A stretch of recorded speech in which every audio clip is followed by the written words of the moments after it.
So you you fucked it all up, bro. I know. That's what I do. That's my job. So we're talking about The concept. the event horizon concept. Yeah. So the thing is that I really love physics, and I always had like this love for the unknown and mystery. So the black hole is a perfect thing for me. For everybody that doesn't know, black hole is a thing that sucks matter and energy, and it doesn't let it escape. And we don't really know how it works. Yeah, yeah. So what I do is I create this black hole, right? So I just like create this circle around, like sphere. I can like turn it, like a full sphere. Boom, and I leave it in place. I remember what it is, so I will not be there. So boom, I leave it, and then I try to make like like planets orbit these things, and even stars orbit black hole because they are super massive. So I try to like make two bodies. How do you call that? Orbit that massive thing, and then every time they get closer and closer and closer and closer, they go also faster and faster and faster. Since that, till they're like inside, like boom, they create like this pattern, like they're inside the black hole and they cannot escape anymore. So the next thing is that the full body is going. So the elbows are reaching this too, so they get inside. Then it's like the full. Shoulders and the head, boom, and it goes like everything goes into this black hole and you cannot escape it. So that's the concept behind How much, like the first thing I see is, like I know how abnormal your hand flexibility is, like how much is it required to have like kind of really special. I think my hands are just like crystal shoulders. Yes, like they're like hypermobile. Yes. But I don't think it's really necessary because frantic hands are like fucking strong and they're not flexible at all. But still he manages to create this texture of like boom.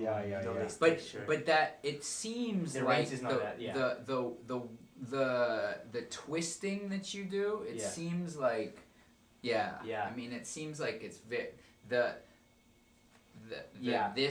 this part of it to curve around, it seems like it's like real. The effect is super enhanced by that your fingers go back and curl around.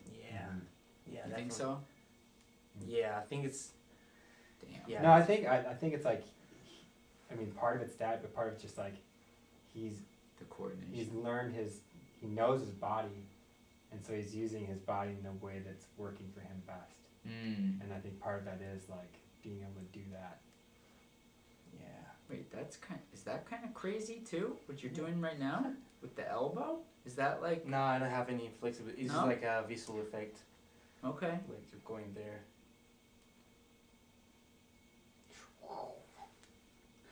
The point. Yeah, the point there. So. Yeah, I've been searching more and more lately about waves that are outside. I've always been into this like liquiding because of the rave, but then I started to think about the outside waving, and normally everybody is like flowing it in a like that way or that way, but I was trying to make even like like circle. You're gonna see it much better in the mirror, like this kind of pattern. Like twisting sacred geometry waves like that. That's tight. And try to make it like still in a flowy way, so it doesn't feel like like you're breaking it too much. But it just follow that like that path. So around the head, going that direction, that direction. So it's about like having all this. This is not aesthetic for a wave, but when you put it in motion, it does feel aesthetic. So it's about the motion. How do I like how to lie to the brain to see the wave? It's the motion, man, for sure. It's the movement of it. So one of the things I can see is that like when I rotate my wrist compared to you rotate your wrist, it's like it's very choppy. So how did you? I get a lot with you guys in particular, the two of you. when you start getting into stuff, I just kind of almost like check out because I'm like, I don't even understand what I'm seeing in terms of like the subtleties of the way the wrist is rotating with the elbow, against the elbow, the fingers back, or you know. I don't think it's probably too like we don't. I'm not thinking every little thing. No. I'm a lot of like the stuff that I feel like we probably do similarly. Yeah. Is like first the paths. He's going into a path, in his own way. It's almost like going into like some kind of tunnel or something. The second is like you're really leading with one and everything else follows. Like I always say with snaking, like the important thing is like just wherever your head goes, your body is following. Yeah. And that's how you're setting up a lot of like waving is through where you're starting. And like for him, it's not always the head. Like for a lot of like his powers, his hips. But it's like you're always like there's one point to follow. You're not focusing on the other shit as much. You're focusing on that one point. On that point. Your body naturally follows it. But it seems like some of the stuff you guys do, especially the stuff where hands are wrapping around each other and one goes and then all of a sudden the other goes. Yeah. It does feel like those have a certain amount of like there's a trick, almost like a magic trick involved where like if you coordinate this and this just right, it creates an effect. Is it? Yeah, go on. Sometimes the way I teach it is how many points do you need to create a wave? Like how many isolations? So normally people will say like 3, right? If you only have this and this, it doesn't really have a wave. But the thing is that if you try to imagine how to make it like in the computer, imagine you have 2 points, right? And you move them like that, and then you create a line between those. It will be like this kind of motion. Yep. Yeah. And it's impossible to create a wave like this, you will think. But then you can also have it like a delay, so it goes like this. And the moment you have this, it's already creating a wave, and you don't need. Right. You don't need more than 2 points to create it. Right. Normally you will be like 1, 2, 3 to create a wave. This doesn't work, but then you can have without this, should work too. Yeah. It's about making it fast. If you see the mirror, if I go, for example, this is illusionary, but it's like shh, and I'm not moving this. I'm just like really fast. So maybe this kind of motion like shh. It's a wave too, and you don't need more than 2 spots and 2 isolations. So it's a lot about like the trick.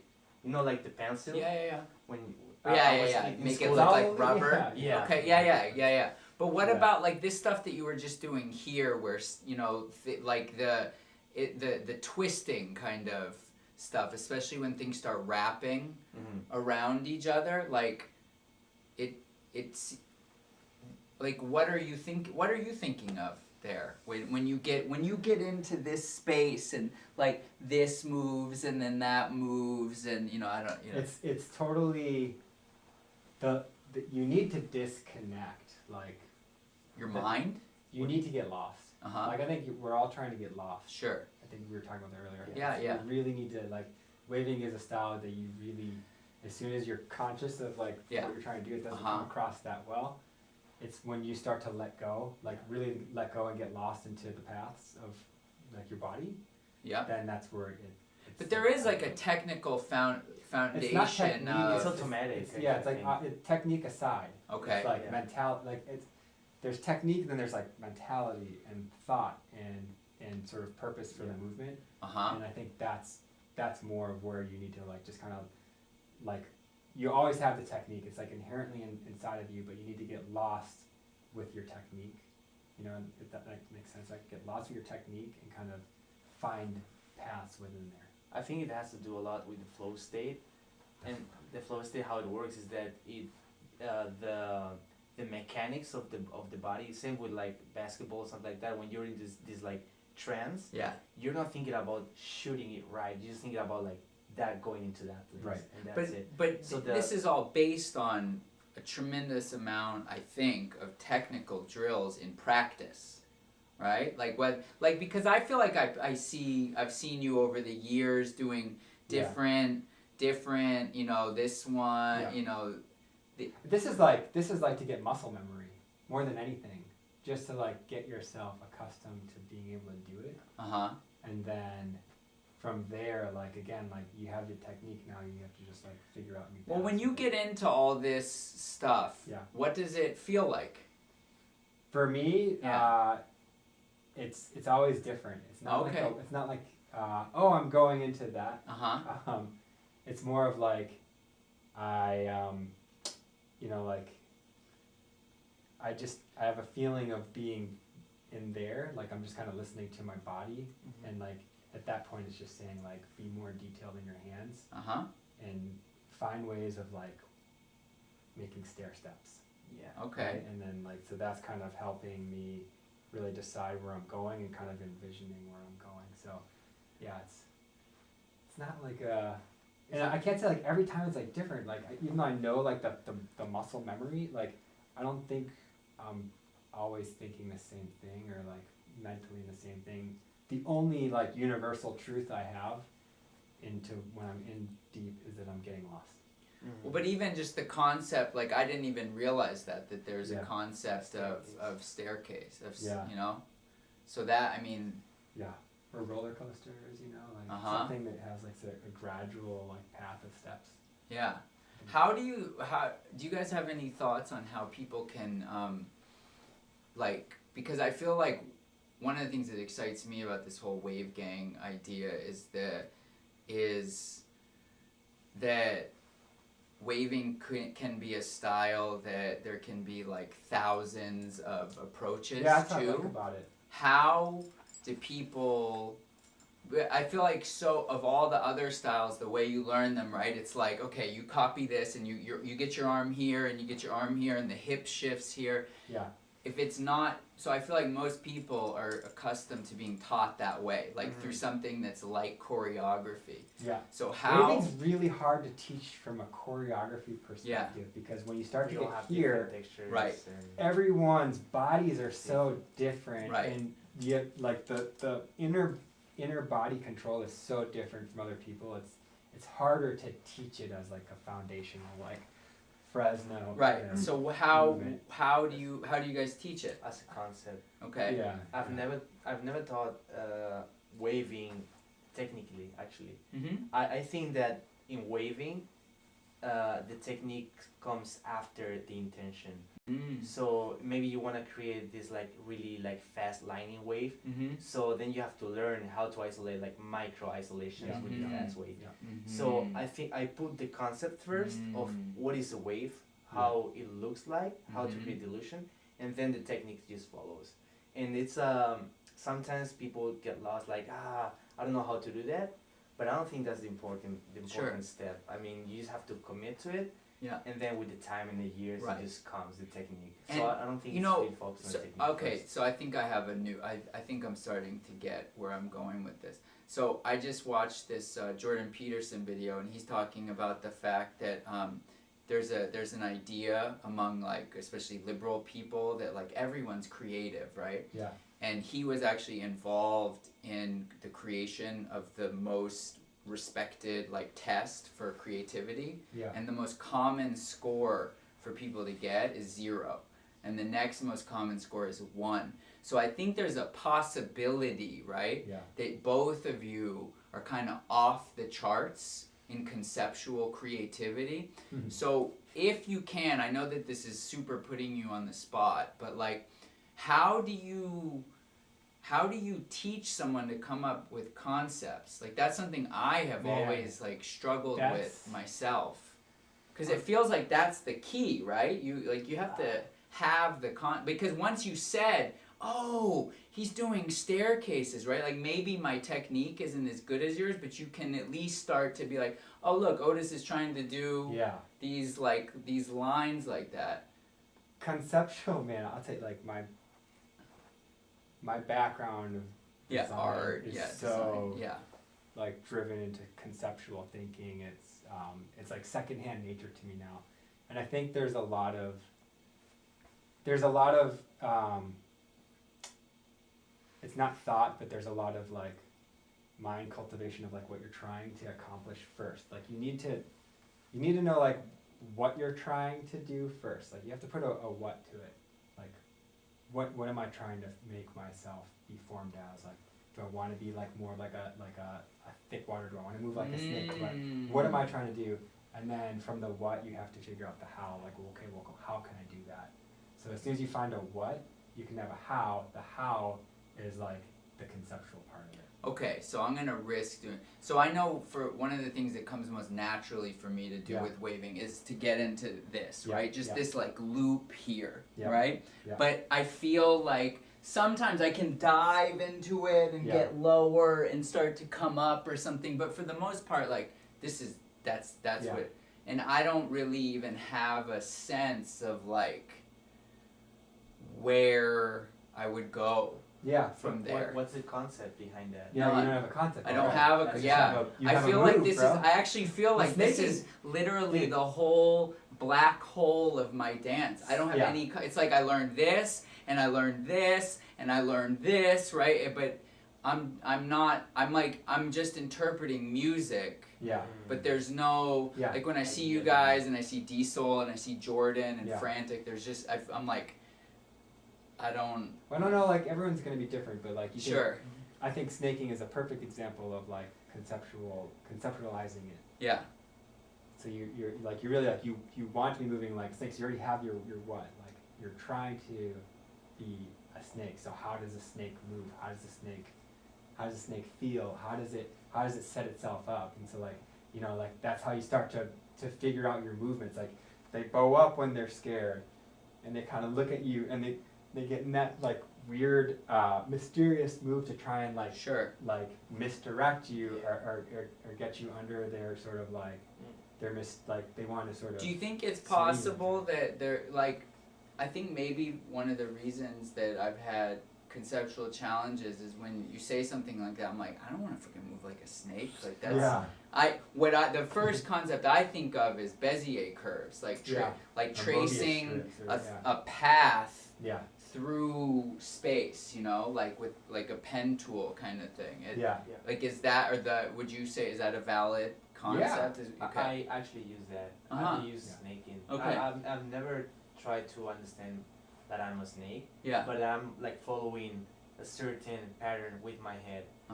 But what I do is I try to be conscious about the 3D movement. Mm-hmm. So a lot of poppers is when they go into this position, they just like basically stay like in this 2D space. They can go there, but they are also forgetting all this range of like getting there is like flowing there and trying to move around. Or even the way you throw things. Yeah. Or even just like being able to like rotate the whole body instead of like going there, instead of like going there, you can just like boom, then just go back. So you're changing your point of leading. Maybe you can lead now with the head, boom, and then and start moving with like you passing that wave, but that wave is controlling. So it's like having points of reference that you can move around the space, the three-dimensional space. So it's interesting because it seems like what you're saying, which seems right to me, is that once you have an idea, because it seems like I actually do have an idea. It's just like I'm scared that it's like not a good idea. Exactly. But it's like, okay, so let's just say it is a good idea. Now I have to actually just let go. Yeah. I actually have to try the idea and risk it not looking good. Right first, like exactly. Right. You're refining it. Right. It's not even just like the idea, like it's like a sketch or something. Like you start loose, but then like you kind of figure it out as you go. So I want to offer to you guys is I feel like this wave gang concept has legs, right? So I think one of the things that you guys should just be super aware of, and you may be already, is that a lot of the people that are going to be inspired by you are really accustomed to learning things from a move and technique perspective first, and unlocking that in people is to a whole other approach to progress.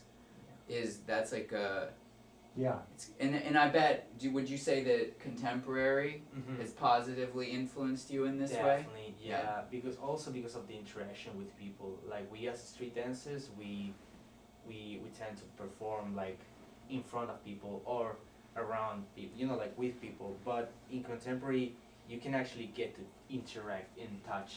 So when I'm teaching, I'm trying in a different way because all I've seen from waivers teaching workshops is there's like, okay, now do this. Yeah, okay, exactly. Now do this. Oh, right. Imagine this, and then we do this. But I try to push in a way that like you can, you know, like you're in like let's say a flow like a flowy state, like watery, and then you can touch wherever you want. You can touch, so it's like boom, that goes into that movement. So it's like continuous. So maybe you can have a group of like 4 people and one is in the middle, and then you can have all these interactions, and you can you learn to listen to your partner because it's not the same this then this. Right. You know, one is adding this, and the other one is adding this. Right. So it's like it's changing. That's one of the big things that I always try and like. People ask me, I'm like, I don't really like to teach that much. I don't feel like that's my thing, but like one thing I always say is like you need to understand small to big for waving. You gotta understand how to do those same movement very small to super large because then you get the range. Exactly. And then you can get the movement within it. And you can interpret different sounds. You can take the same move or you can take the same kind of movement and go big or large. It's gonna be very, very different. I think that's clutch actually. And I've had questions like, okay, so you're teaching us this, and we need partners, but when we are freestyling, we don't have a partner, right? Like in a battle. And what I do is I try to imagine I have a partner. So I'm imagining one person like going around me and trying to touch in places. And it's not only like touching, but creating patterns. I have my students like do this kind of like, this pattern is not the same as this, you know, like as pulling. Yeah. So we play a lot with that, and it really gets the student into like another dimension. Yeah. Like they start thinking about like pulling and pushing and trying to like also have these different textures. I had, for example, people came out with this. For example, it's not the same. This, like it goes into this motion as this. So it's like all these new like textures I'm adding. You're really like getting in. Yeah. So when you're freestyling, you're trying to imagine one of your partners just like giving you all this information, you like receiving it. I mean, they elsewhere was saying it at the end of the video we just watched, but it's like we didn't watch that. I watched it. It played. The idea that there's not a right and a wrong. Like you're kind of blowing my mind right now because I feel like I've been so focused on like, okay, so Skeet, wait, his triceps are like there. Are they there or are they? Yeah. And the goal is to like get as close as possible to like some standard. Yeah. As opposed to just explore. Pushing boundaries. Yeah. Yeah. I think as an artist, it's almost like a duty to like push boundaries. Yeah. And it's very Spanish. Yeah. that's what illusionary dance forms like me and Robo see into trying to like achieve. Like we're trying to have this pushing the boundaries, and we know there's like a foundation and stuff like that. Technical. But basis. We as an artist, we respect it, but we decide not to like fall into it all the time. You know, it's like trying to skip something and then going back because it's not the correct thing. Absolutely. I mean, it's only dawned on me recently. I just made a video about this, and I talked with Rashad about it, and he was like, "Yeah, dude, it's right on what you're thinking about that. Like, these dances that these come out of, popping, strutting, robot, etc.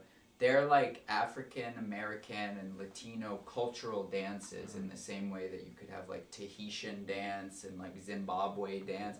And there's a long history, right, of European, like Picasso, right, going to Africa and being inspired by like the cultural traditions of their mask making and being influenced by it to create Cubism, but not being like, okay, what I have to do now is copy what they did, right? And I think that does feel to me in many ways like kind of the next step is to honor the traditions that all of us are coming from, and at the same time also acknowledge that the duty of the artist is to push things forward, not to recreate traditions. Exactly. Yeah, you gotta keep it moving. You know what I mean? Like if we just stick with what we know, we're not gonna evolve it at all, and it's gonna die. Right. You know, or maybe it won't die, but it just no, it'll die. The kids, the kids won't, because they don't have. You know, I've said this anecdote a few times, but most college freshmen now don't know who James Brown is, right? Yeah. So they don't have any kind of connection to funk in the way that these dances were, and I don't think they should. Like, you know, it's not like I don't have any connection to the 1600s, you know, and I shouldn't have to. You know, I'm like in 2018, so yeah. Okay. Tick tick pop. Nice. For life, man. That was a good.